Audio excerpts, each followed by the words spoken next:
menetapkan hati kita dalam agama Allah.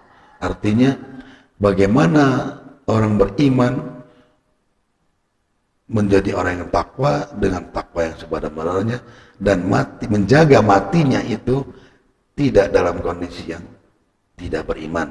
Bismillahirrahmanirrahim. Bismillahirrahmanirrahim. Assalamualaikum warahmatullahi wabarakatuh. Alhamdulillahilladzi anzala sakinata fi qulubil mu'minin liyajdadu imana ma'imanihim. Asyhadu an la ilaha illallah wahdahu la syarikalah wa asyhadu anna Muhammadan abduhu wa rasuluhu alladzi la nabiyya ba'da. Qala Allah ta'ala fil Qur'anil Karim, a'udzu billahi minasy syaithanir rajim.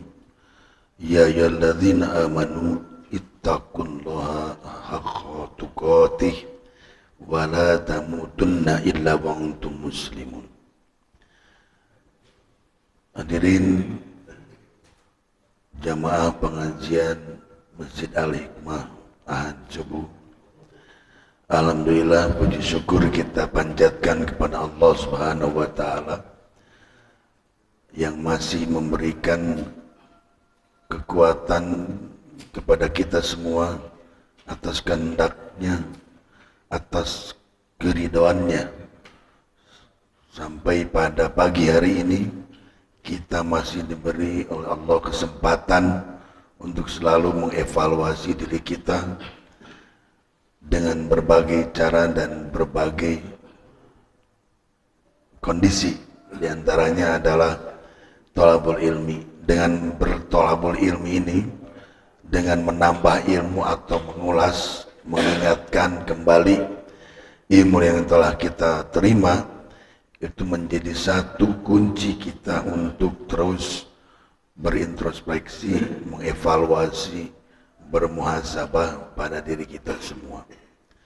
Salawat dan salam senantiasa kita limpah curahkan kepada Rasulullah SAW, Nabi kita yang telah membimbing kita, membina kita dengan berbagai risalah yang dibawanya.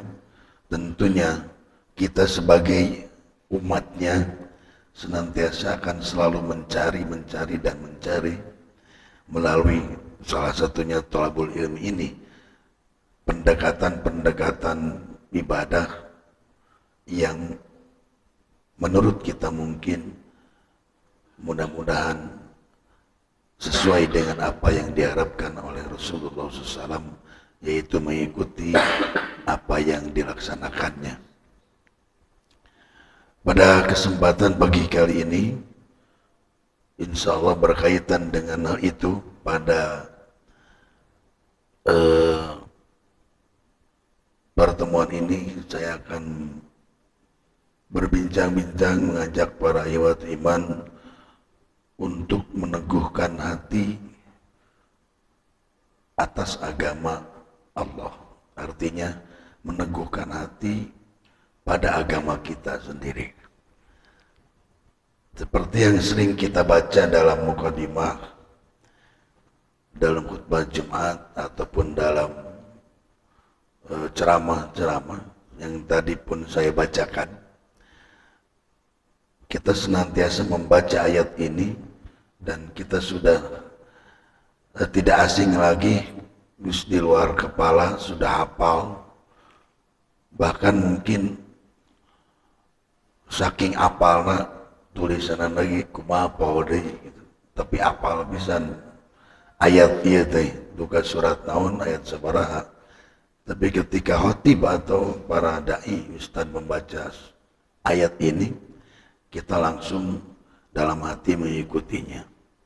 Akan tetapi isi atau makna dari ayat tersebut, tafsirna ataupun realisasi dari ayat ini apa, mungkin mari kita perdalam bersama-sama di pagi hari ini.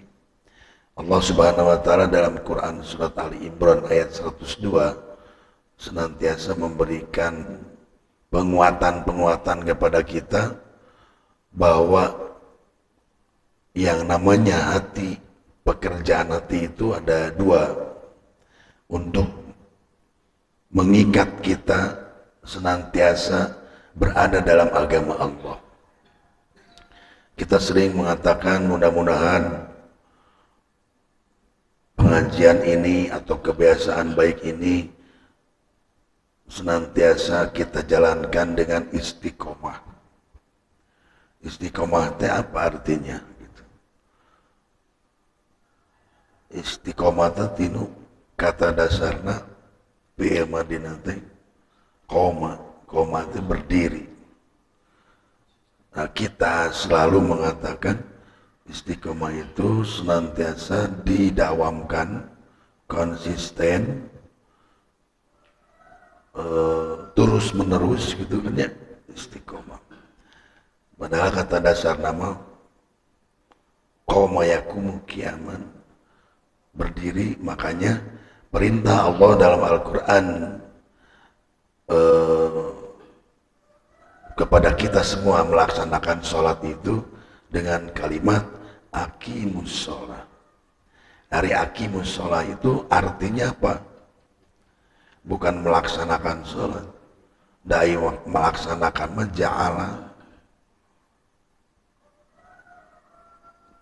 pinu kalimat qoma yakumu qiyaman, berdiri. Nah, makanya dirikanlah sholat, aqimus sholat. Nah, kenapa dirikan sholat? Karena menegakkan, berdiri itu sikap sempurna. TNI, Polri, lamun keur upacara rapih barisna, katanya itu karena kalau komandannya bilang siap, sikap sempurna. Nah, sholat gitu, istaqim, berdiri dengan tegak. Nah, istiqomah itu lurus artinya. Kita senantiasa berada dalam rel yang lurus, yang dibimbing oleh Al-Quran dan Sunnah Rasulullah. Maka istiqomah itu artinya muncul bahasa Sunda mah tetap renggenek dina hiji tempat, dina hiji ditincakan teu ingkah balilahan.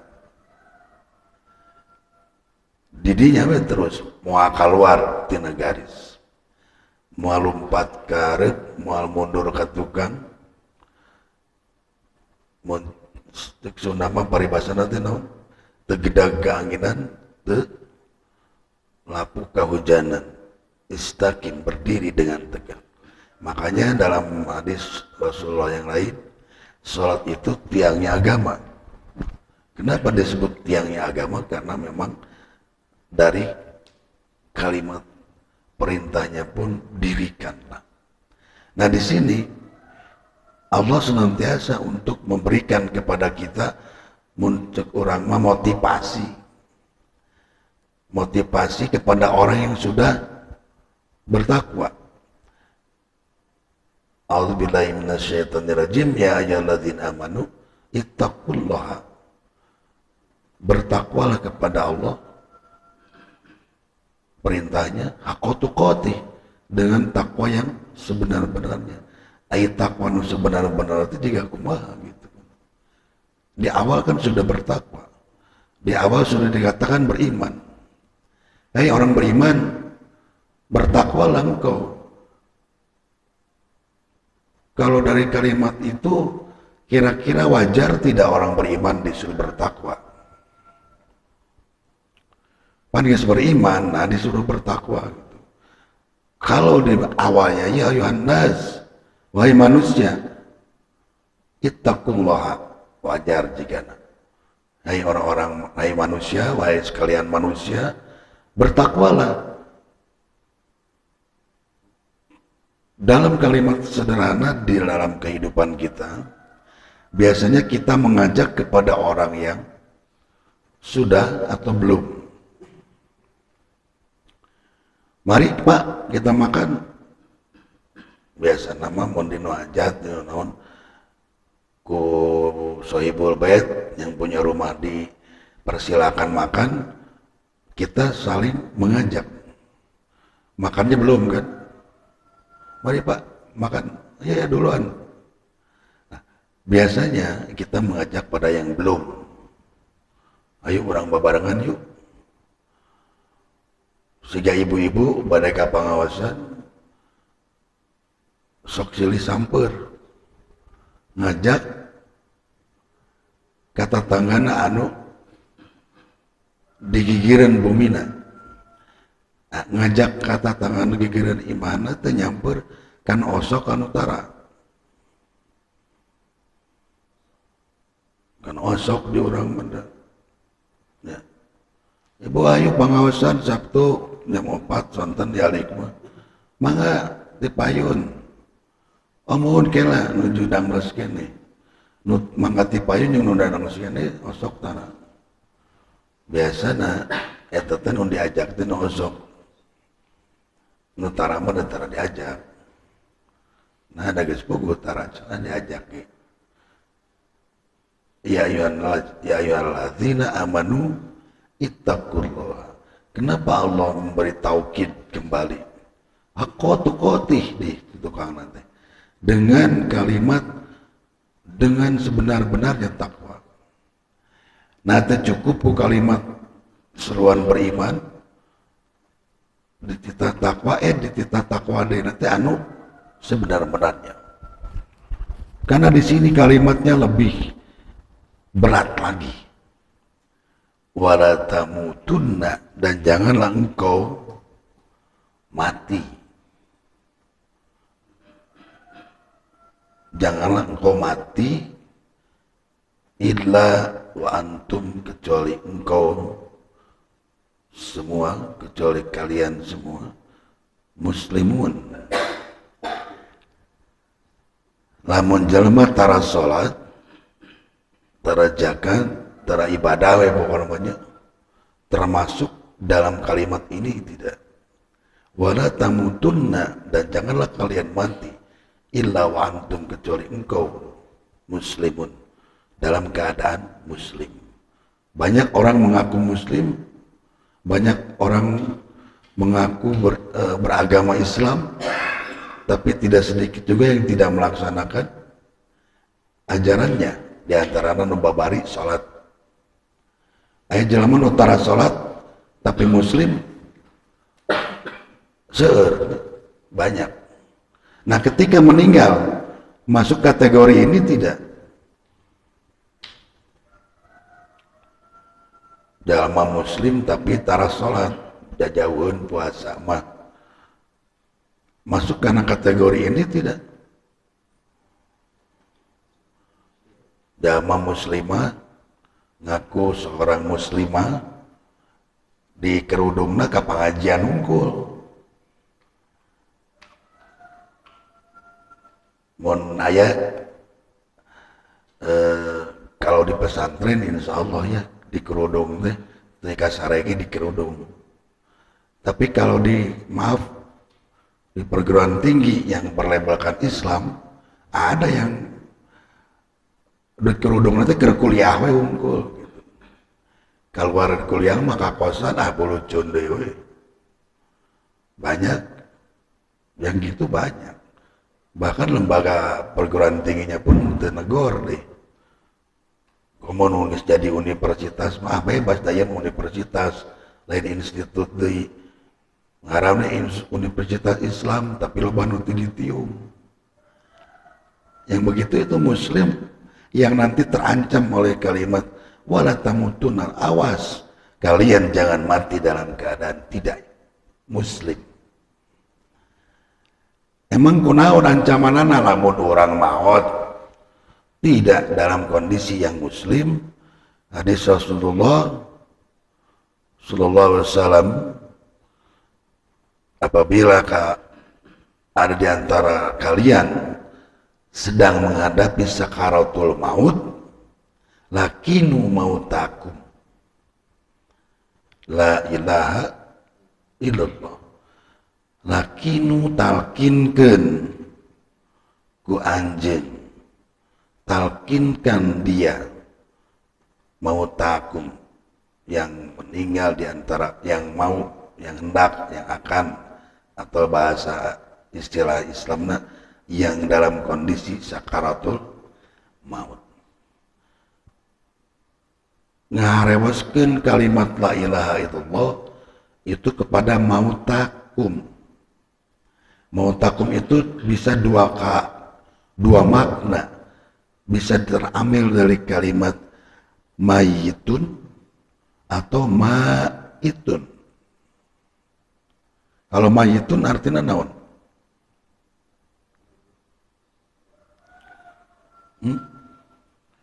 Mayit naon? Yang sudah meninggal, jenazahnya. Sedangkan maitun itu orang yang akan meninggal atau sakaratul maut ya. Jadi ari nalkin teh keur jelema nu geus maut atau norek maut. Ngucapkeun la ilaha illallah teh. Norek maut dan nu geus maut mah geus madengeun deui. Jadi lakin mautakum sanes mayit yang ada dalam kondisi sakaratul maut dengan kalimat la ilaha illallah. Imam Qurtubi dalam kitab yang disusunnya dalam kitab hadis Mustadraknya mengatakan bahwa kalau kita menalkinkan orang yang sakaratul maut cukup sekali, tong diulang-ulang.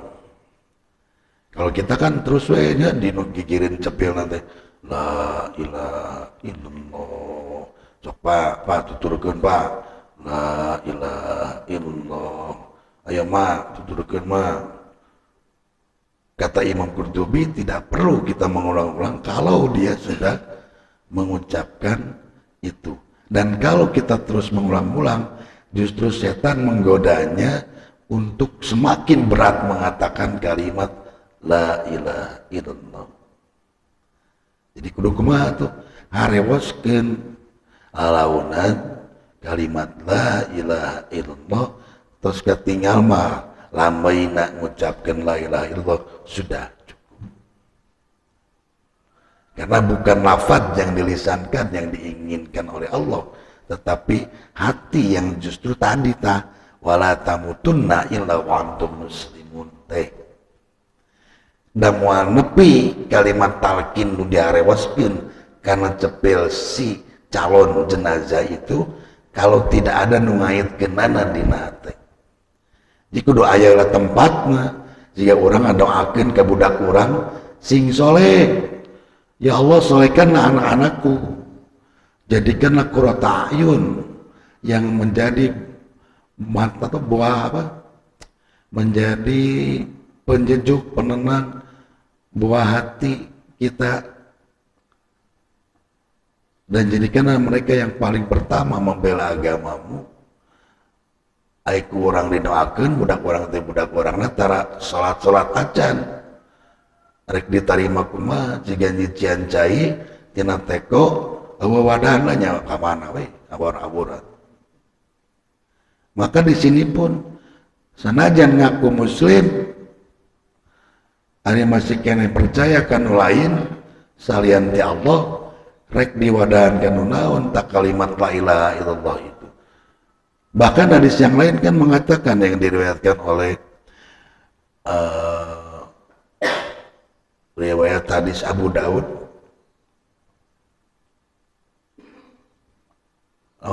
man kana akhiru kalamuhu la ilaha illallah dakhalal jannah.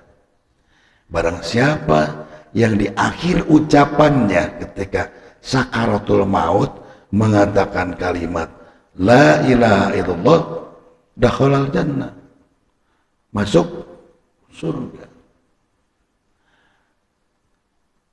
Nya nusok hareureuy mah jadi tungtungna diheureuikeun. Atuh kitu mah urang moal salat, moal ibadah zakat, puasa, komo, jauheun lah ibadah haji, umroh. Nah, engke we mun rek maot ngucapkeun la ilaha illallah dakhalal jannah. Hadis riwayat Imam Bukhari aya dina kitabna. Oh kitu ceuk sama nih, ceuk ustad. Jadi kudu ibadah teu kudu nanaonan. Dapirage man akhiru kalamu man qala la ilaha illallah dakhala jannah. Barang siapa di ucapan di kalimat terakhirnya dia mengucapkan sebelum matinya la ilaha illallah masuk surga. Rawasnya rawas. Geus tong ari ibadah ai kitu mah tong pengajian, tong salat, tong naon gitu ya. Maksudnya bagaimana? Nah, maksud yang ini menegaskan sebetulnya wala tamutunna illa wa antum muslimun teh bakal mukakeun pantos surga ku ngamalkeun kalimat la ilaha illallah. Jadi lain dadakan sapada orang sababaraha jam deui bade ngantunkeun. Dicatat yang pertama yang mesti kita ingat bahwa membacakan kalimat la ilaha illallah bukan untuk mayit, geus mayit mah geus teu kedah diundon diharewasan dibacakeun kalimat la ilaha illallah, tapi nu sakaratul maut yang dimana pertarungan antara kita yang hidup dengan setan yang menggoda si mayit. Dan nu namina sakaratul maut mah setan teh ngagodana gede pisan. Saya sering katakan, contohkan kiai besar di Indonesia yang dirawat di rumah sakit, agama tertentu, karena mungkin di negeri mentenya mau diasupkan ke mana kudu carager, ternyata asupna ke rumah sakit non muslim. Ketika sakaratul maut ditalkinkeun ku pendeta. Nah, ini yang jadi persoalan. Tetapi alhamdulillah kiai tersebut sanajan ngagoler teu bisa ngomong sih, tapi pikiran anak mah masih kena tiasa nyari, tiasa berkomunikasi. Maka mujizat Allah sekejap bisa ngomong gitu, nolak ditalkinan ku para pendeta. Nah, ini urusannya dengan pertarungan setan dengan kita.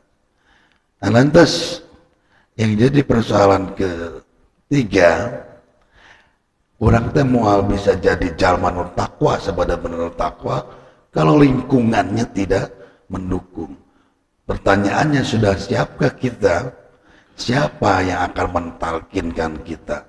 Sanurek ngarewasan orang. Tentunya biasanya lingkungan terdekat, istri dan anak-anak kita. Saya sering juga ungkapkan arek kumaha nalkinkeun budakna oge tara ibadah.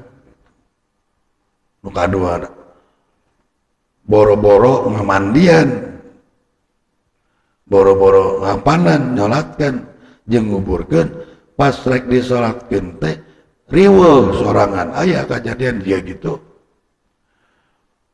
Nangtung ngarepen tiang gitu tak budak nanti. Atuh cenah abdi rukuna kumaha ya jeung sujudna. Eta budak rek nyolatkeun indung nu maot.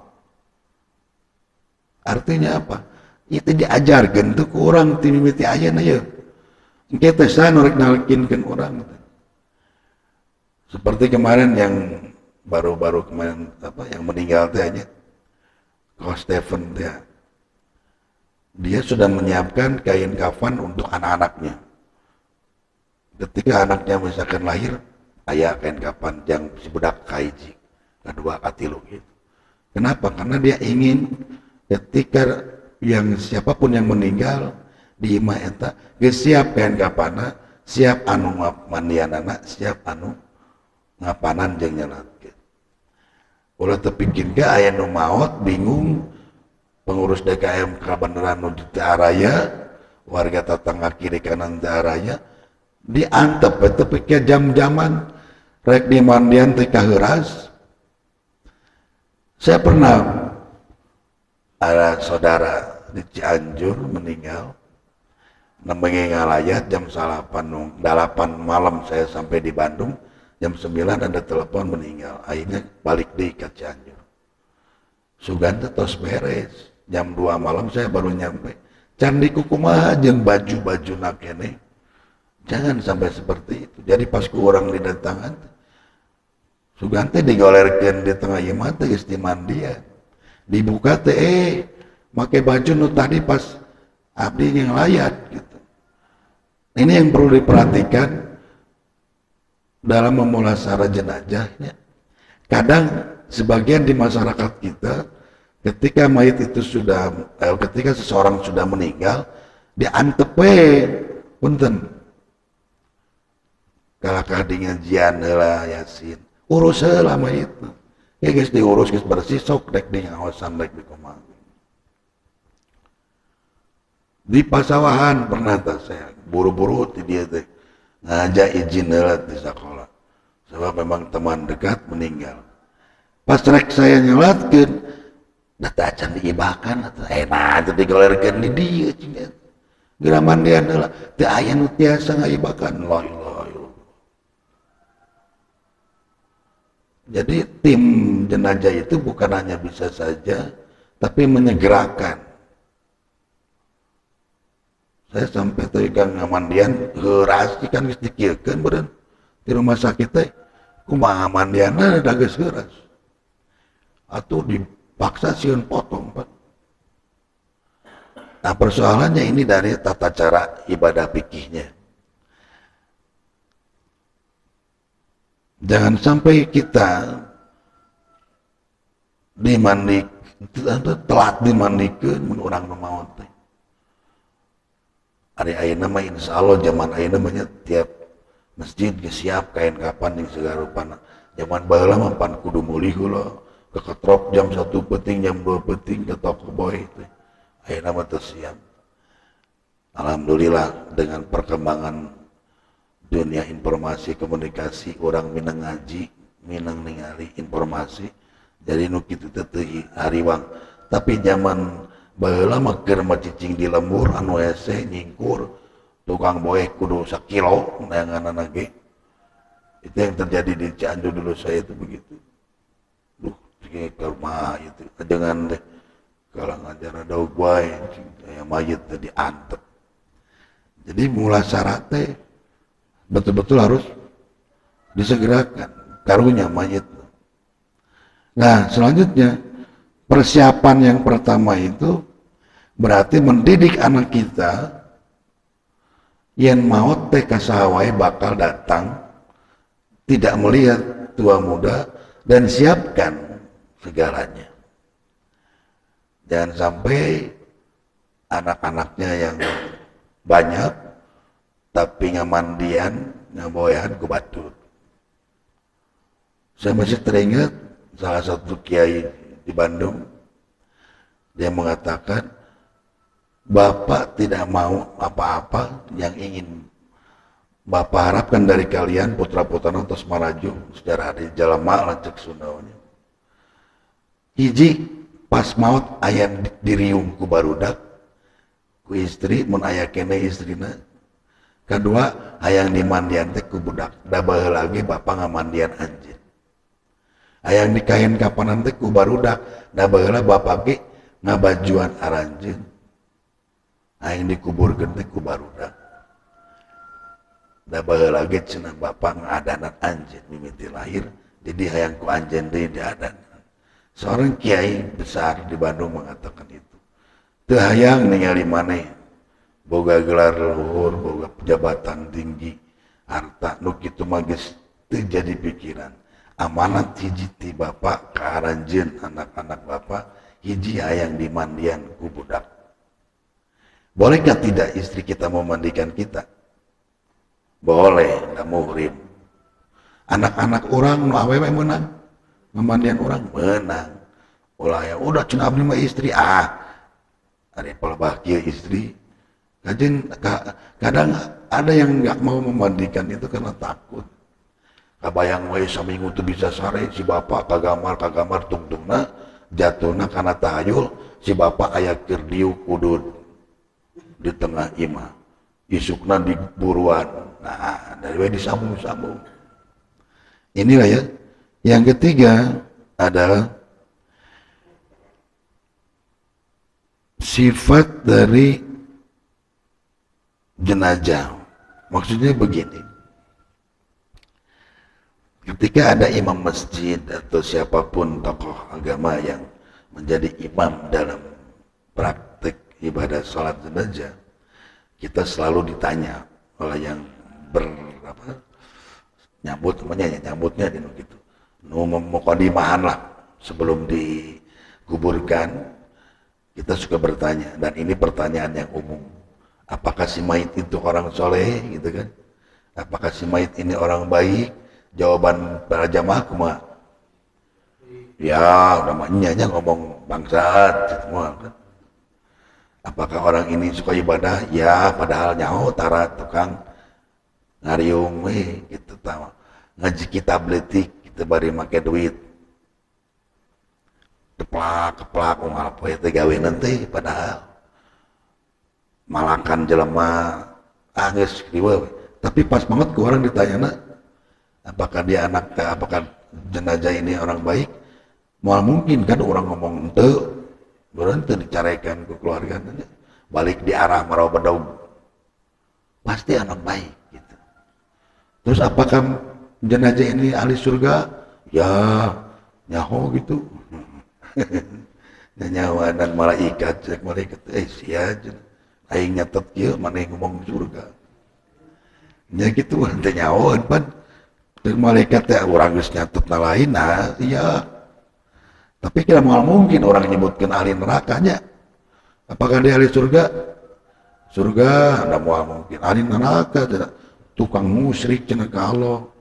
Mal mungkin, Bang. Nah, ini landasannya, landasan hadisnya. Ketika suatu waktu para sahabat sedang ngariung, ada lewat jenazah. Kata para sahabat, ya Rasulullah, ini jenazah yang lewat ini adalah orang baik. Kata Rasul, bagaimana jawabannya? Wajabat. Telilalan deui teu lami deui, sumbing deui aya jenazah ngalangkung deui. Ya Rasulullah, kalau yang ini nih tidak baik nih orang.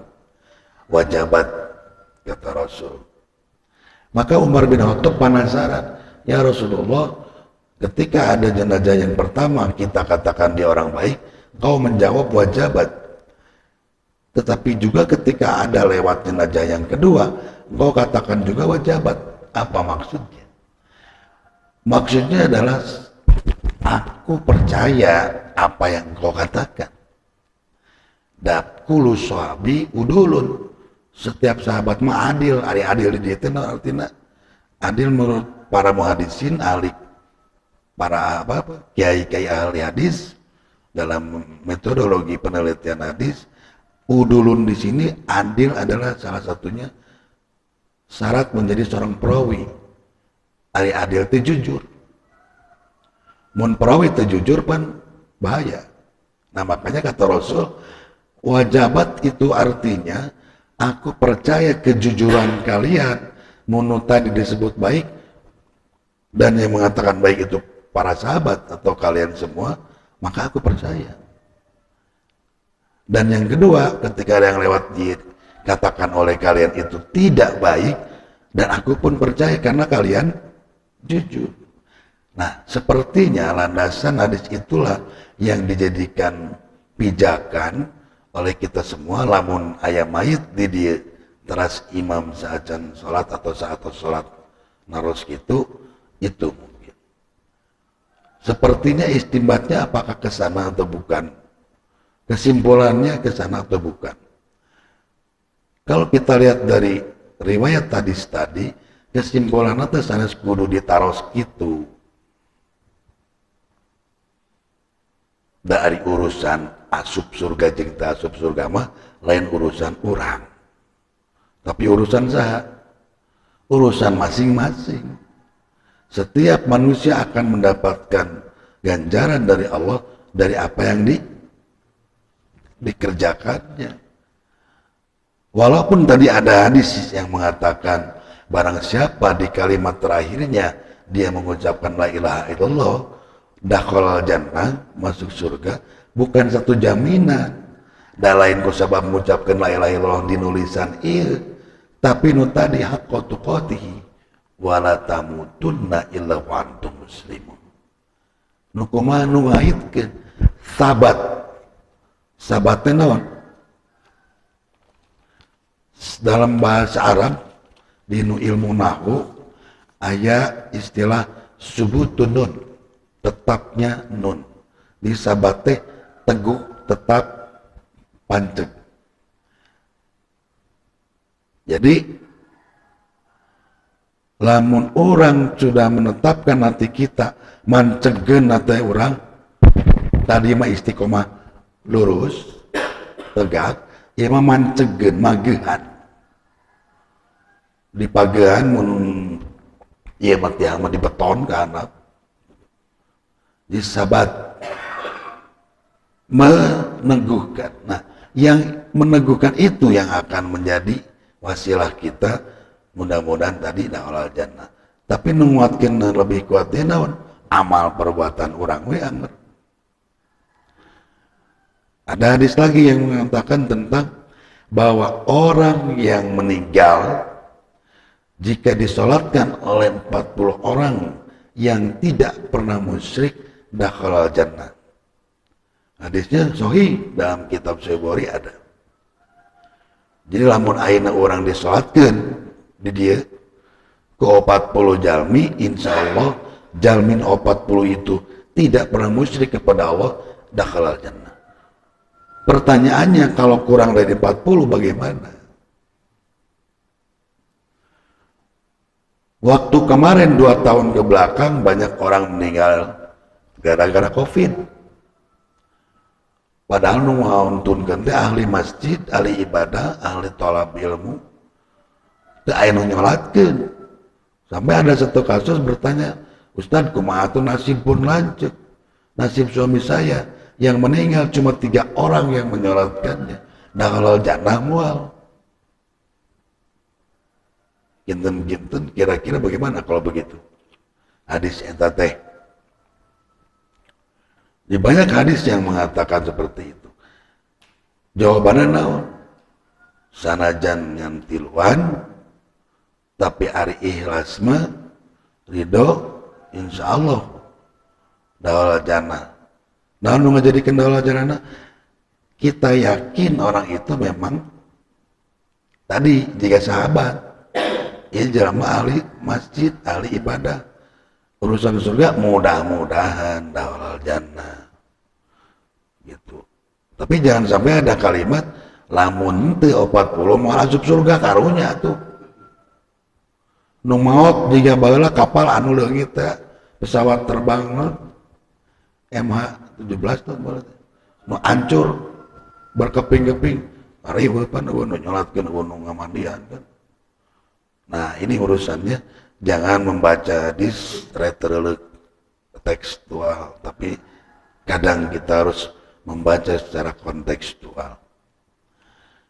Terakhir, bagaimana kita menguatkan agar hati kita tegak, lurus, masih dalam agama Allah?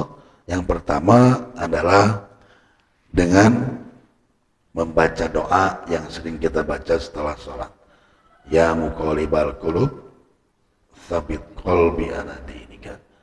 Ya muqallibal qulub, aya anu make domir nahnu, aya anu make domir ana. Teu naon bebas. Ya yang membolak-balik hati, yang membolak-balik hati. Tetapkanlah hatiku ini dalam agamamu. Cara menetapkannya adalah dengan membaca Al-Quran. 24 jam kita pakai bekerja, 8 jam dipotong ulin kayak itu kadia, dipakai ngobrol, tapi masih kena bisa maca Quran sapoe 10 menit. Hati kita itu bagaikan tanah. Kalau sering disiram, tanah itu akan subur. Maka tumbuhlah tumbuh-tumbuhan. Hati kita sering disiram dengan membaca Al-Quran. 10 menit itu sapoe atuh. Sapoe 24 jam, kurang 10 menit. Ngumah mobil malila. Nyawa manuk komo. Antum we nyawa manuk. Namanya manuk. Antum we Barilin sakurung, 20 kurung, 20 kecerot ngaji Quran banyak, 10 menit hararese. Padahal untuk menetapkan hati kita agar tetap terkait dalam agama Allah itu diantaranya kudu maca Quran. Yang ketiga sholat. Sholat wajib jangan dikatakan lagi, nah tadi, hei yang beriman bertakwa dengan sebenarnya takwa. Naon artinya?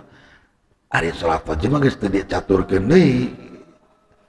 Yang disebut menguatkan hati kita pada agama Allah itu bukan sholat wajib, tapi sholat nawafil, sholat sunat, sholat wajib, sholat lain. Artinya nu iman ge, makanya kenapa dipanggil harus bertakwa dengan sebenarnya takwa, karena ada yang hanya 5 waktu saja. Cukuplah 5 waktu ge. Bahasa anu sok sarompalnya, da Allah mah tara rewel jiga urang. Cukup kuno wajib ge. Cukup yang ge pas-pasan ongkosna teh. Cukup baca Quran malah lamun malam Jumaah unggul. Ngan anggar kena teh pas-pasan. Setiap hari saja 10 menit. Atau ada orang yang mengatakan seayat gitu kan, sampai seayat. Maya teu bisa. Yang terakhir tafakur, tadabur. Ari tafakur kanu naon? Mentafakur itu mentafakuri kepada apa? Ai tadabur, tafakur itu kepada ciptaan Allah, alam semesta. Kadang ibu-ibu ya, punten istri-istri orang makan sok bawel, ari balanja teh sok kamanawi ngomong gitu. Tomat tegar orang patut kieu dijualnya mahal. Ye nyieun mah ese bisa teu? Kaos nu bisa nyieun mah. Tukang jeruk teh geuning, mang mi haseum cenah 2 kilo kabeh. Aya nawarkeun amis. Ibu mah 2 kilo, abi mah 10 karung tuh haseum kabeh. Itu jadi artinya entong sok ngahina dadamelan Allah. Allah itu maholakkan. Nanti Allah menciptakan sesuatu tidak ada yang sia-sia. Maholakta ada batila. Allah tidak pernah menciptakan sesuatu yang sia-sia. Nyiptakeun reungit wae teu sia-sia kan? Allah menciptakan nyamuk itu sia-sia tidak? Tidak. Jelema bisa dahar gara-gara reungit. Kenapa ya? Mereka kan kerja di pabrik obat nyamuk. Mau aya pabrik obat nyamuk, mau aya karyawanna lamun eueuh reungit. Cacing manfaat teu? Cik tukang musep mah manfaat pisan. Naon deui? Bakteri manfaat teu? Bakteri itu manfaat di dalam jero beuteung ngadaharan anu jadi penyakit ke urang. Ketika kita makan saja, orang kan tepi ka mana proses jelema ikut campur dalam makan di mulut. Masuk ke sini siapa yang memproses? Keluar jadi kotoran. Bukan kita kan. Jadi ayat tanda-tanda yang Allah ciptakan itu di nu badan orang geus aya. Lamun orang rek dahar, lamun irung malikna kaluhur, jigana nu haseum ge asup. Tapi karena hidung itu malikna ka hadap liangna aya sensor, haseum bau eureun, teu langsung diasupkeun pan. Itu tanda-tanda tafakur. Tafakuran halis kunaon dicarukur ibu-ibu. Puguh teh keur mengkolkeun kesang, dikarurun, ganti ku patlot. Nya nyuruh lo ngatuh ka dia. Komo mun halis patlot teh goreng, jadi jiga jurig beureun kan. Bapak-bapak anu sok digarawe kene dibere huis dihideungan. Hayang kaciring urang. Padahal mah antep cenah bodas. Ame ngingetan ka urang, urang geus kolot. Ini tanda yang ada dalam diri kita saja, kadang suka dirobah-robah. Geus pogo irung teh tiluhurna ge da eueuh nu mancung. Dioperasi hayang mancung. Bibir eueuh nu doer, hayang doer. Geus kolot pan jiga badut. Bibir jadi kanker kulit. Nah, ini artinya apa? Tafakurin.